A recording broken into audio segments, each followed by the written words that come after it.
Welcome to The Explainer. Today, we're diving into something really profound and honestly kind of surprising. We spend so much time obsessing over global markets, tech giants, international policies, that we completely overlook the absolute most powerful institution right under our noses. Today, we're looking at the everyday family unit, but not just as like a place of comfort, but literally as the ultimate global socioeconomic defense system. It's this wildly fascinating perspective that completely flips how we view the household. Okay, let's dive into this. Section 1, the invisible territories. To really get this, we have to start with a pretty stark premise that sets up the whole framework. The author gives us a really striking hook here. She's comparing physical history with modern reality. So on the left, you've got the mechanics of age-old slavery, right? The literal physical capture of territories and primitive peoples, forced indoctrination, and rebuilding local economies just to serve a conquering empire. But then, look at the right side. She argues that modern slavery operates totally differently. It basically rides on the back of the knowledge economy. So instead of capturing physical land, this modern system captures the invisible territories of human thought. It's a theory of mental capture, where ideas, our attention, and our values are what's actually being harvested. So who's the mind behind this bold framework? Well, meet Oluyomi Ola David. She is a Nigerian policy influencer, a massive thought leader, and someone who's just deeply committed to global development. In her work, she really focuses on generating solutions that clear up complex societal issues. And she firmly believes that the key to resisting this modern capture of human thought, well, it isn't found in some corporate boardroom or a government building. She says it's found right in your living room. Which brings us from that macro problem of mental capture right into her proposed solution. Section 2, a new view of family. We basically need a completely new view of what a family actually does.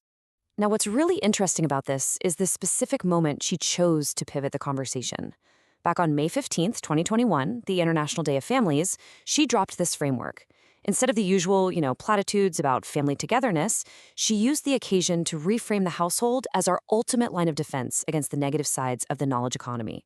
And she breaks this down into 5 core functions. Let's look at the first one. First step, she defines families as socioeconomic agencies. This is absolutely crucial. She wants us to stop seeing our homes as just passive living spaces where we crash after a long day at work. Instead, she argues that families are active, highly functional entities operating right inside the broader economic system. Think about it. Every single choice made under your roof has an economic ripple effect. Moving right into her second point, she positions the family as the fundamental unit of development. Basically, the family is the absolute core building block of society. You literally cannot have societal progress, national development, or global transformation without it first starting and being sustained within the family unit. If that foundation is weak, all those massive macroeconomic structures built on top of it are going to inevitably crumble. Let's shift our perspective just a bit for Section 3, Dealers in Hope and Peace.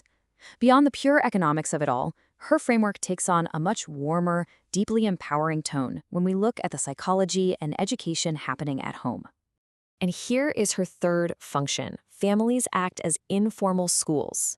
So how exactly do you combat that indoctrination of the modern knowledge economy she warned us about? Well, through basic and wholesome education provided right at home. Now, this isn't about replacing math or science class. It's about the transmission of values, critical thinking, character. She sees the family as the first and most vital classroom for navigating those invisible territories of thought. That leads directly to her fourth function, which uses a really striking metaphor. She calls families dealers in hope, faith, and peace. Just think about that word for a second, dealers. They are the primary distributors of positive emotional and spiritual resilience. But we do have to neutrally note her stark warning here as well. Families can also deal in the alternatives to those virtues. If a home isn't distributing hope and peace, it might be distributing anxiety, division, or despair. The agency goes both ways. So, we've seen the internal, personal dynamics of the household. But how does this scale up to massive global markets? Let's explore that in Section 4, Shaping Global Consumption. I want you to actually reflect on your own home for a second as we look at her fifth and final concept. She states that families are the governing decision boards that drive global consumption.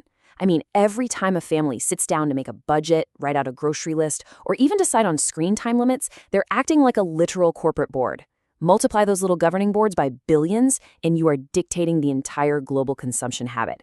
The markets, they only produce what families ultimately decide to consume. When you put all 5 of those functions together, we reach Section 5, Transforming Societies and Nations. The sheer scale of what a family accomplishes is just staggering. These individual units are the exact things that collectively change the world. And this brilliantly illustrates her final thesis. Oluyomi Oladavid concludes with this really powerful quote. We can work to ensure that our family development policies craft a new breed, wholesome knowledge consumers whose thoughts, words, and actions can sustainably transform societies and nations.